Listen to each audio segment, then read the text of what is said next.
महान स्वतंत्रता सेनानी को हम याद कर रहे हैं, जिनके प्रेरणा से, जिनके लगातार अथक प्रयास, मोहन करमचंद गांधी जो इस देश में आंदोलन चला रहे थे, वो जब चंपारण की धरती पर आए तो वो मोहन करमचंद गांधी से इस देश के बापू बनने का काम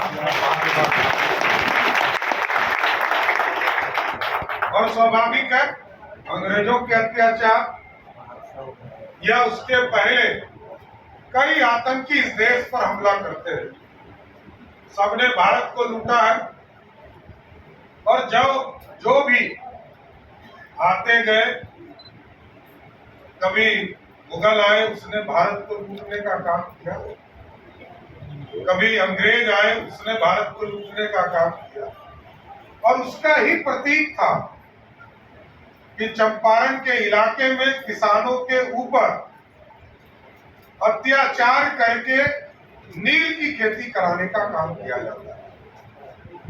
इसको देखकर पंडित राजकुमार शुक्ल जी ने आंदोलन चलाया और उस समय जो भारत आजादी के लिए लड़ाई लड़ रहा था, बापू को बुलाकर चंपारण की पावन धरती से आंदोलन शुरू करने का काम किया था। स्वाभाविक है, जिस देश में वीर शहीदों ने, स्वतंत्रता सेनानियों ने इस भारत को आजादी दिलाई, हम सभी लोगों को श्रद्धा सुमन नमन अर्पण करने का काम कर रहे हैं। लेकिन इसके साथ साथ प्रेरणा लेने का समय है। किस तरह देश आजाद नहीं था, उसके बावजूद हमारे लोग लड़ते रहे और लड़कर इस भारत को आगे बढ़ाने का काम शुरू किया। ये प्रेरणा के लोग हैं जिन लोगों ने इस बिहार के साथ साथ भारत की आजादी का लड़ाई लड़ी, स्वतंत्रता सेनानियों को सहयोग करने का काम किया और महात्मा गांधी जी जब बिहार आए तो जो सत्याग्रह उन्होंने शुरू किया, उसके माध्यम से अंग्रेज भारत छोड़ने का जो रास्ता था उसको तेज गति से ताकत मिलने का काम किया। लेकिन आज लगातार हम लोग किसानों की चिंता, चाहे वो नरेंद्र मोदी जी के विकसित भारत का सपना हो या पूर्व मुख्यमंत्री नीतीश कुमार जी के समृद्ध बिहार का सपना हो, इसको लगातार हम लोग आगे बढ़ा रहे हैं। जो चाहती है उसको आगे बढ़ाते हैं।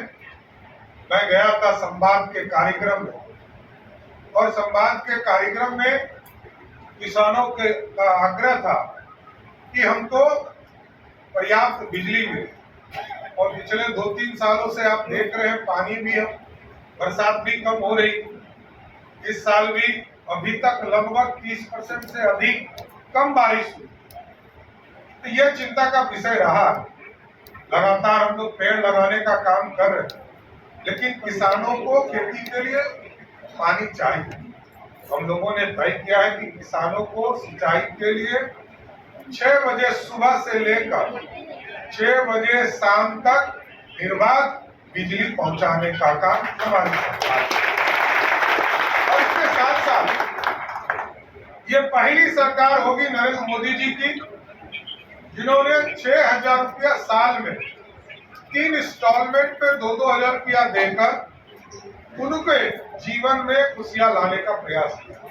कि बीज खरीदना हो तो 2,000 रुपया दिया गया, पटवन कराना है 2,000 रुपया, पहले इस टाइप से 3 बार 3 सीजन में 2-2 हजार रुपया देकर लगातार उसको लाने का काम कर रहे हैं। स्वाभाविक है, ये बिहार है, 14 करोड़ की आबादी है, दुनिया का डेंसेस्ट पॉपुलेशन है। हमसे पीछे बांग्लादेश छूट चुका है, हमसे पीछे इंडोनेशिया छूट चुका है। अब हम दुनिया के डेंसेस्ट पॉपुलेशन वाला राज्य, हम राज्य हैं। दूसरे तो देश है, हम राज्य हैं। 14 करोड़ की आबादी है और जब मैं पहली बार इस सदन में आया था तो बिहार का बजट 6,000 करोड़ भी नहीं था सब। तब जबकि बोकारो भी यही था, टाटा भी यही था, झारखंड भी यही था, और जो 6,000 करोड़ का बजट बनता था उसमें लगभग 4,000 करोड़ रुपया रॉयल्टी से आता, कमाना नहीं पड़ता, सीधा पैसा आता। उस परिस्थिति में भी हार नहीं बदल पाया। लेकिन मैं धन्यवाद दूंगा नीतीश कुमार जी को, सरदेव सुशील मोदी जी को, जिन लोगों ने बिहार के वित्तीय प्रबंधन को ठीक किया और आज वित्तीय प्रबंधन अच्छा हुआ। तो मैं जब 2024-25 में बजट पेश कर रहा था साथियों, तो जानकर खुशी हुई जिस राज्य को झारखंड के साथ मैंने देखा था, उस राज्य में हमसे 1 घंटा पहले झारखंड ने बजट पेश किया, जिसके पास सरप्लस बजट के साथ हम लोगों ने झारखंड बांटा। जब 2000 में बढ़ रहा था तो बजट उसको सरप्लस मिला। उस राज्य में क्योंकि सरदेव अटल बिहारी वाजपेयी जी का आग्रह था कि आदिवासियों के समाज के सम्मान के लिए उनको अलग से राज देने की जरूरत है। हम लोगों को पीड़ा थी, सब बिहारियों को लगता था हमारे पास बचेगा, क्योंकि जो रेवेन्यू आता था 100% में से 87% उस झारखंड से आता था और मात्र 13% इस बिहार से आता था। तो हम लोगों को डर भी लगता था, लेकिन उस डर को खत्म होते हुए देखा। 2024 में जब मैं बजट पेश कर रहा था और 1 घंटा पहले झारखंड ने बजट पेश किया, तो झारखंड का बजट 1,39,000 करोड़ का था और 1 घंटा के बाद मैंने प्रस्तुत किया तो 3,47,000 करोड़ का बिहार। ये बदला हुआ बिहार है।